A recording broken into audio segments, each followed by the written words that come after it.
Well, guys, welcome to part 4 or whatever it is, maybe 5. I think it's 5. And I hope it'll be the final episode in this little, I don't know, seemingly never-ending mini-series on how to install solar panels as well as all the electrics and electronics on our Jeanneau 54DS. So as we went over in the last video, we managed to run all of the cables from the arch. Believe it or not, we went through the arch tubing. In the last video, I think I expressed some questions as to whether or not I was going to run it through the arch tubes themselves, out of the arch, into the boat. We still need to cover it up with a little protective clamshell.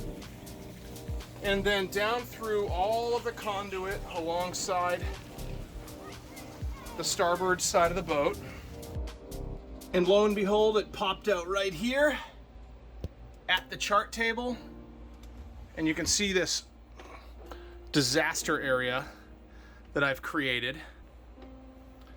But we are making some forward progress here. I have the cover off the Multi Plus, and I have tacked in both of the solar charge controllers, the MPPT 100/50s. You can see down below here, we have one of the tubs that holds the batteries.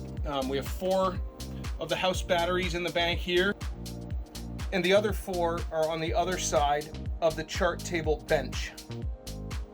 When the batteries were installed prior to my buying the boat, they weren't really hooked up entirely correctly. I mean, ideally when you're wiring a bunch of batteries in parallel to increase the total amp hours of the battery while maintaining the same voltage, you really need to tag off the opposite ends of the battery bank. So the positive on the one extreme of the batteries, so the positive over here, and the negative on the other battery. So you're drawing equally from what would seem to be like one huge battery.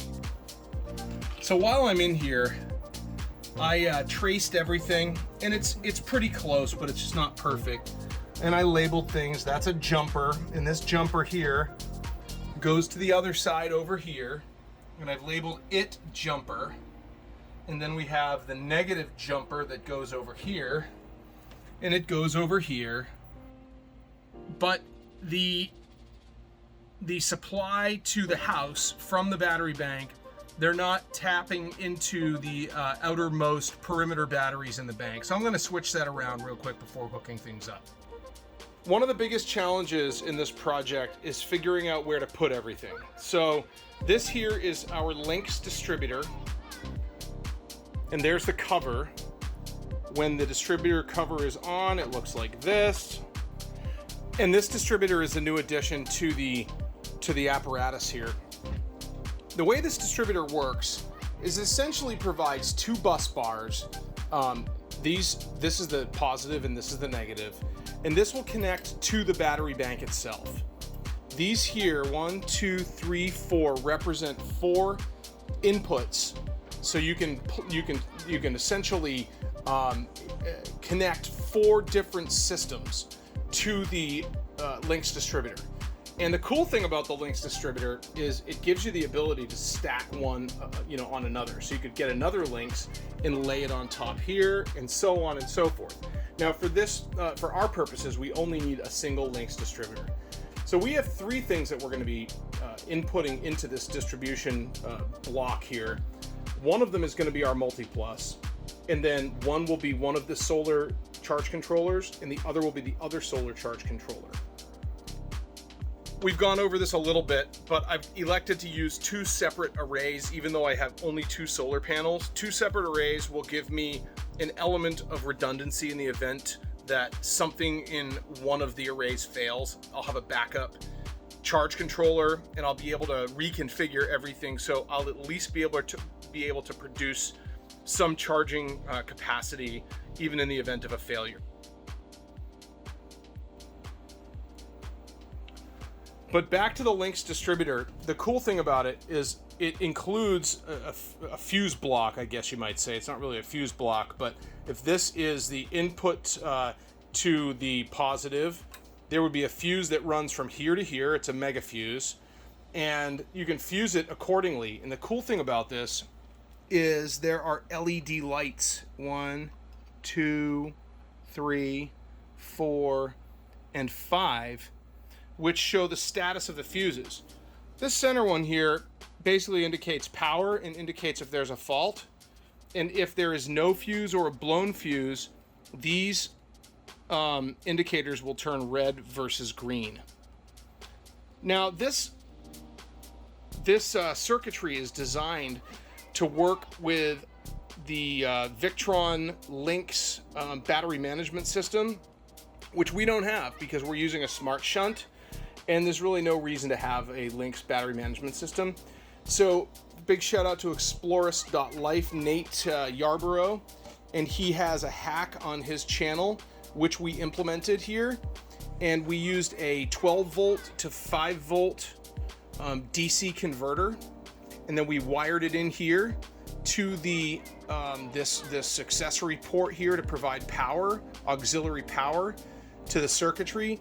So we're able to use the LED lights to indicate the status of the fuse holders to, you know, let us know at a quick glance if there's any fault conditions without having to install the the Lynx battery management system. So why did I put the Lynx distributor on this piece of wood here?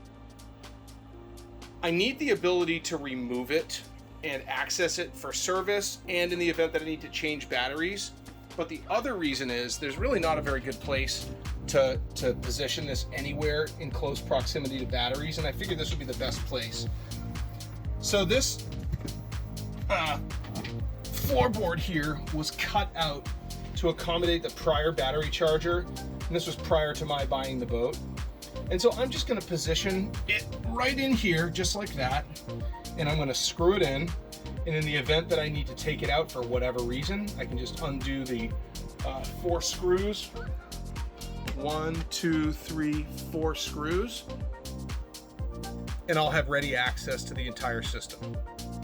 You also want to have as short of a run as possible between the distributor and the batteries themselves. So this will ensure that I have a very close connection between the smart shunt on the negative side and also a very short connection to the positive side.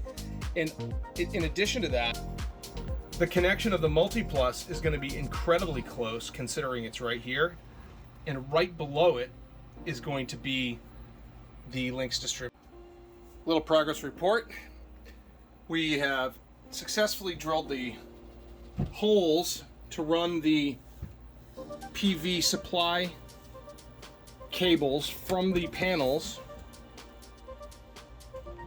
and they're as nicely and neatly tucked in as we're going to make them. And they go into a disconnect box here in order to allow us to quickly shut off all solar power coming in from those panels to anything on the